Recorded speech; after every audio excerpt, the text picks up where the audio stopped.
Alaikum.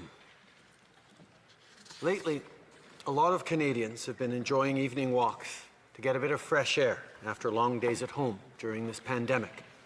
On Sunday in London, Ontario, that's what a grandmother, 2 parents, and 2 children went out to do. 3 generations of the Afzul family: Salman, Madia, their children Yumna and Fayaz, and their grandmother.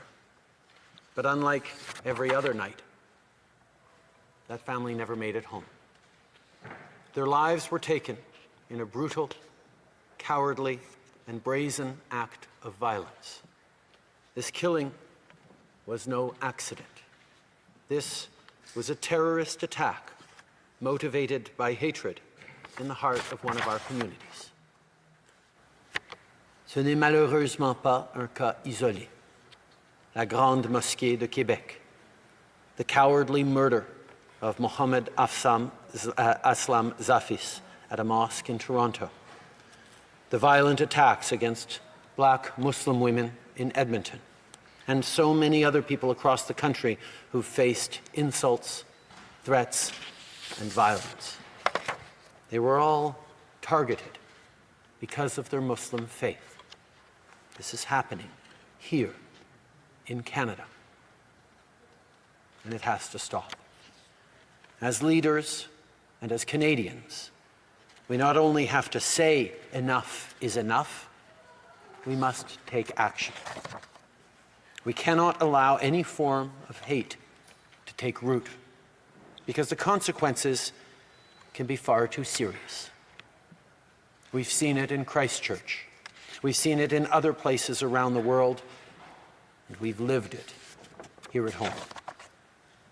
Right now, Canadians are outraged by what happened on Sunday, and many Muslim Canadians are scared. Last night, I spoke with the Mayor of London, Ed Holder, and a representative of the local Muslim community, Nawaz Tahir, to share my condolences and discuss the urgency of what more we must do to keep our communities safe. Mr. Speaker, we stand with the people of London and with Muslim communities across the country. We're going to continue to fund initiatives like the Security Infrastructure Program to help protect communities at risk and their schools and places of worship. We'll continue to fight hate online and offline, which includes taking even more action to dismantle far-right hate groups, like we did with the Proud Boys, by adding them to Canada's terror listing. And we'll continue doing everything we can to keep communities safe. Mr. Speaker, if anyone thinks racism and hatred don't exist in this country, I ask to them this: how do we explain such violence to that child in hospital?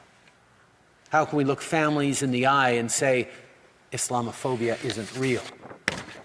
When you listen to the Black Muslim woman who constantly looks over her shoulder at the bus stop, fearing someone will pull off her hijab or hurt her, she'll tell you Islamophobia exists. If you listen to the parents who beg their children not to wear traditional clothes for fear of them being harassed or attacked simply for what they're wearing, I'll tell you, racism exists. Muslim families have often felt uncertain or even fearful when they go out in the streets wearing traditional garb. The reality is, most Canadians haven't necessarily been aware of that fear that far too many racialized and Muslim Canadians carry with them anytime they go outside.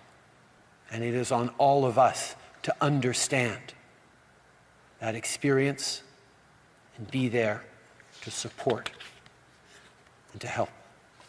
We can and we must act. As Canadians, we've been fighting a global pandemic for over a year now, and we did it by coming together, by working together. And that is the only way of confronting the ugly face of hatred. I want all Canadians to know that we are all diminished when any one of us is targeted. We need to stand up to reject racism and terror and work together to embrace what makes our country strong, our diversity. May peace and blessings be upon you.